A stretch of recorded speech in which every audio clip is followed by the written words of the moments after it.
Hey everybody, I hope you're all doing well. We had an action-packed week in Washington, D.C. with a lot going on, so let's get into all of it. Now, first of all, this week, I had the privilege of joining my friends and former colleague, EPA Administrator Lee Zeldin. He and I used to sit on the dais together on the Foreign Affairs Committee for the announcement of a new proposal that established a clear, common sense definition of something very important to everybody known as Waters of the United States, or WOTUS, and that's all under something known as the Clean Water Act. So what does this actually mean? What took place? Now, for decades, Democrat administrations have repeatedly redefined and broadened what qualifies as a, quote, navigable water. Now, to impose senseless regulations and establish confusing standards is why that took place. This new rule, it finally changes that. Administrator Zeldin is giving power back to the local communities and back to the states so that water is not a vehicle for federal overreach. There will always be a useful place for the federal government when it comes to water and truly looking at waters of the U.S. But what was going on in previous administrations was them essentially taking anything that you might label as a puddle and saying the federal government is going to control that. Now, in the last few years, we've had major wins. Whether it's Everglades restoration through federal funding for the EAA reservoir or reduction in discharges thanks to the new Lake Okeechobee System Operating Manual. I wrote the bills up here to accomplish those things. Very proud about those things. The federal government does not need to regulate every single puddle in the United States of America. That's not why this was designed, but that's how it became overreach for the federal government. This proposal is responsible policy. At the end of the day, Florida needs Florida's experts to solve our greatest environmental challenges. We need people who understand Florida's swamps, Florida's pine islands, the Everglades, the River of Grass, not Washington, D.C. swamp. Now, also this week, as chairman of the House Foreign Affairs Committee, 2 times I met with the Crown Prince of Saudi Arabia. People call him MBS.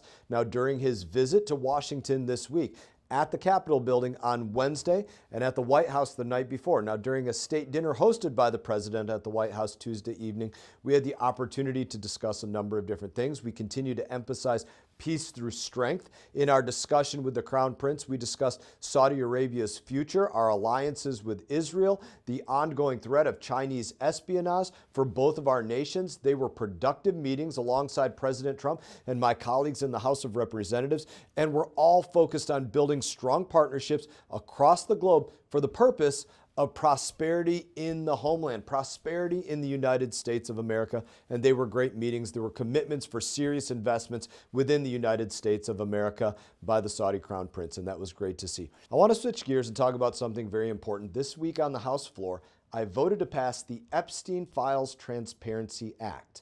Now, that is different from what we passed back in September, which was a bill put forward by our committees here, our Republican committees, to say basically all of these files, both in the possession of the Department of Justice, as well as things known as the Epstein estate files and other documents, be released. So this bill that we voted on, it does require the Department of Justice to publish all of the Department of Justice records, documents, communications, materials in that possession. Again, there are different buckets of what's held on here.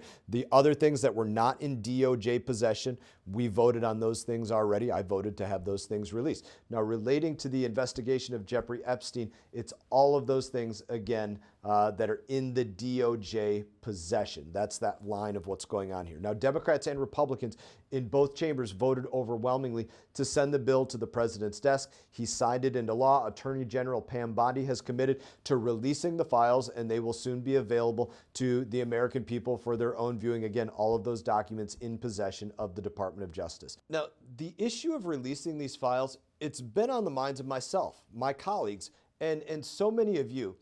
And this is where it's so unfortunate. Democrats have been such about trying to mislead you and trying to sow doubt in your mind about such a serious issue. in places that it should not exist. I've always supported this kind of transparency, but never at the risk of jeopardizing victim safety or their privacy. Bear in mind, not every person that was a victim of Jeffrey Epstein wanted their name in the public. Not everybody wants them to know that this was a part of their life. Anybody who violated our laws should be fully prosecuted, and every survivor should be able to live the rest of their lives in peace. In that, I just want to say it is an honor to serve you. I hope that you all have an amazing Thanksgiving with your families, with your friends. I think Thanksgiving is always an easy time to say politics in a positive way. We break bread with our own blood on Thanksgiving, and we don't agree with our own blood on everything. As strangers, we are not going to agree on everything, but we still come together, and we have to come together as people of one country, people within our families, and be able to say that there is life outside of politics. And as Americans, I know that we can do that. I'm proud to be a part of this place. I'm grateful, I'm thankful for the United States of America. I always tell people, as an injured service member, this country, I can tell you, has given me far more than it has ever taken from me. It is the best country on the face of this earth, in the history of this earth, and I will give my last breath to defend it. Thank you for the honor of allowing me to defend it to continue to this point. And again, I hope you all have a great Thanksgiving. I wish you all the best. You all take care. Hey everyone, thank you for watching this video. If you enjoyed the video, please click like and subscribe. I will be back on YouTube with more exclusive content, so stay tuned.